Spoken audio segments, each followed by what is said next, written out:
Não dá para entender, porque não é o que se diz. Como é a ceia, a imagem da ceia do Cordeiro? As imagens. Veja quem ele manda buscar.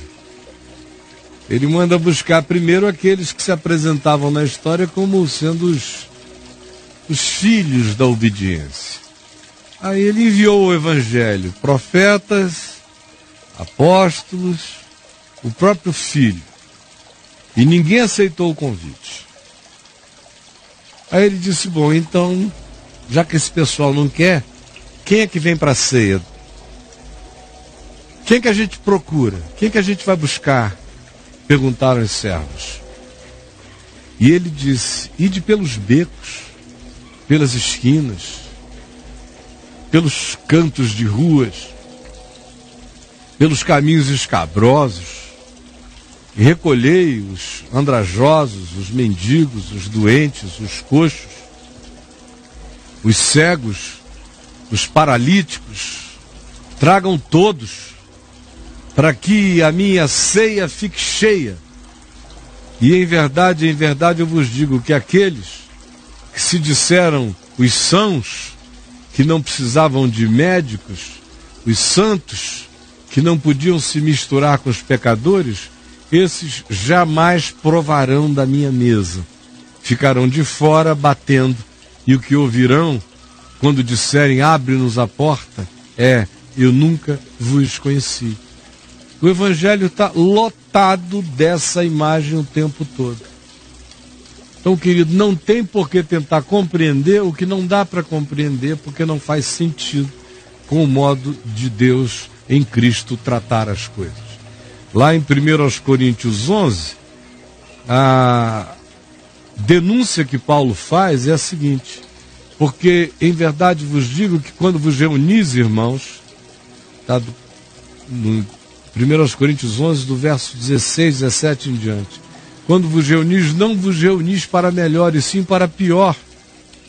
Aí Paulo começa a descrever, dizendo, porque tudo que eu ouço acerca dos encontros do ágape, desse momento mensal de encontro, de refeição comunitária, de amor fraterno, era esse o espírito original da Eucaristia, da ação de graças, da ceia comunal. Paulo disse, o que eu ouço é um absurdo. Vocês se reúnem para se fazerem mal, para chamarem juízo contra vocês. Por quê? É porque um garoto tinha se masturbado e não falou nada para ninguém? Não. É porque o marido tinha transado com a esposa? Não.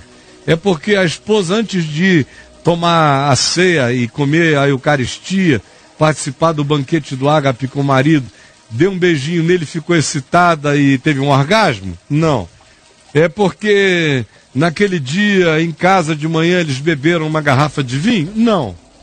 Não é por nada disso. É porque eles riram de uma piada? Não. Por que Paulo diz que eles se reuniam para o mal quando faziam aquilo?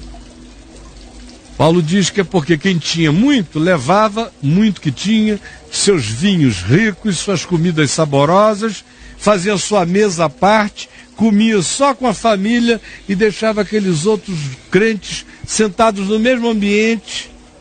Geralmente eram cenáculos, jardins romanos, em residências particulares, eles nunca tinham construído nada para se reunirem, e os outros ali passando fome. Paulo diz, enquanto há entre vocês que se embriague na ceia, tomando vinho, garrafões de vinho, há gente passando fome e sede.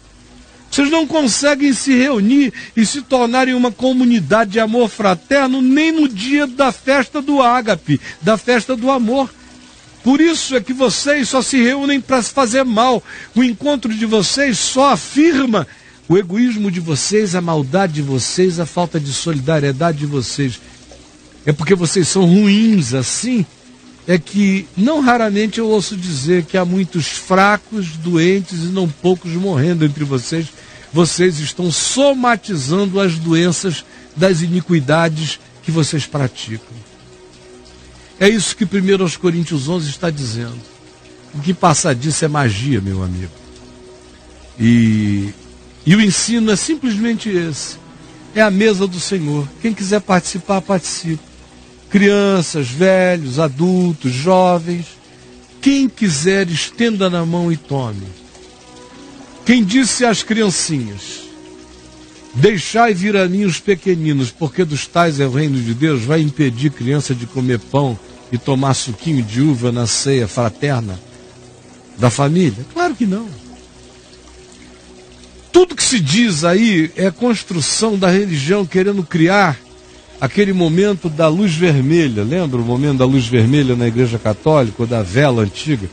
Depois que inventaram a eletricidade, passaram a botar aquela lâmpada vermelha no altar. Sim, sim. O sacerdote vai lá, aperta o botão, pá, e Deus está no templo. A Eucaristia é assim. É essa coisa de Deus estar no templo e que mantém todo mundo vindo comer na mão do padre ou receber na mão do pastor, ou tem que ser gente daquela ordem, congregação e grupo, para ter também controle. É uma maneira de fazer todo mundo ir naquele dia, ao mesmo dia onde se recolhe o dízimo principal também. Porque também se diz que quem não participar de uma ceia está em dívida com Deus. Eu conheço milhões de pessoas, eu conheci que ficavam angustiadas quando perdiam uma ceia, ficavam angustiadas esperando o mês seguinte, com um vazio de Deus no coração. Já pensou? Olha isso. É patético como o controle é feito e o povo nem percebe. E os argumentos são todos esses. Botou na mão do sacerdote quem pode, quem não pode, já saiu da mão de Deus e virou seita e domínio humano. E eu já dou na cara. E aí ficam com raiva de mim. É isso aí. Caio, sobre a Santa Ceia, que você já falou 400 mil vezes. Meu pastor disse que se participar em pecado, eu vou adoecer ou vou ficar louco. Eu já estou há 5 meses sem tomar por medo. Eu estou desesperado, me ajuda. Ele está se masturbando.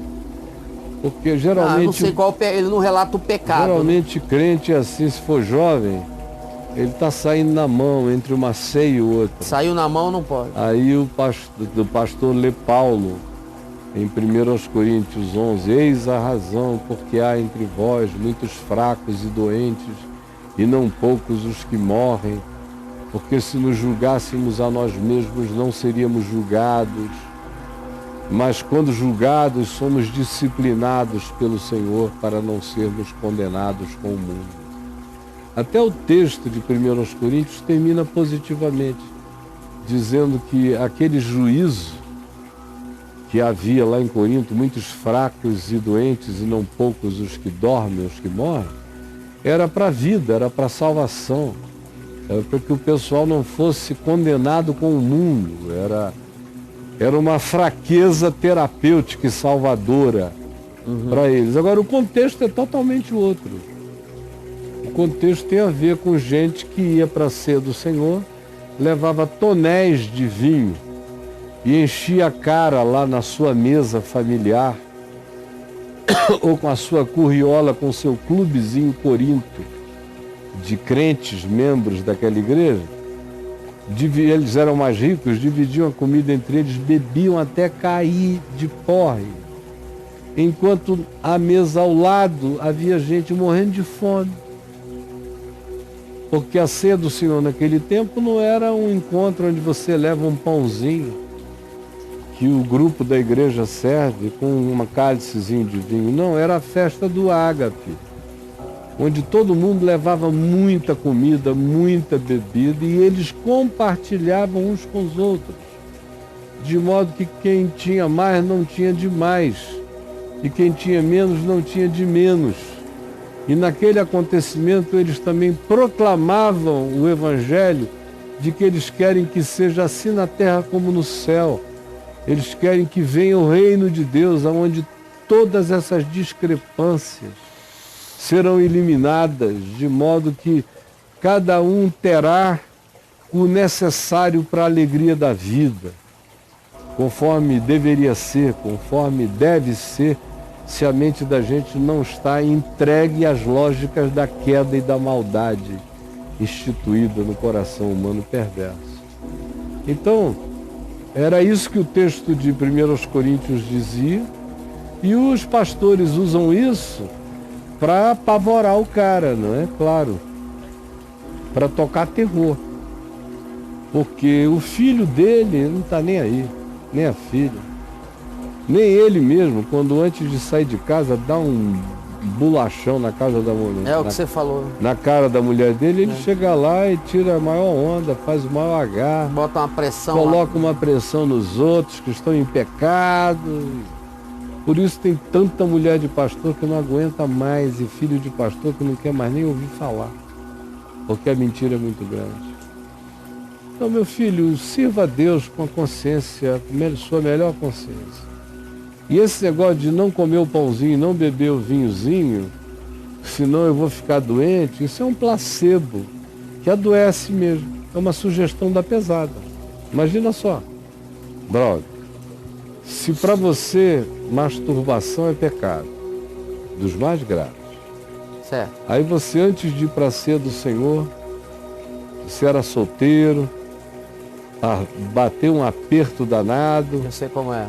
aí você partiu para as cabeças. Aí descabela o macaco. Você homenageou uma musa. Sim. É uma homenagem. Homenageou a musa, aí foi para o culto. Chega lá, o pastor larga uma dessa.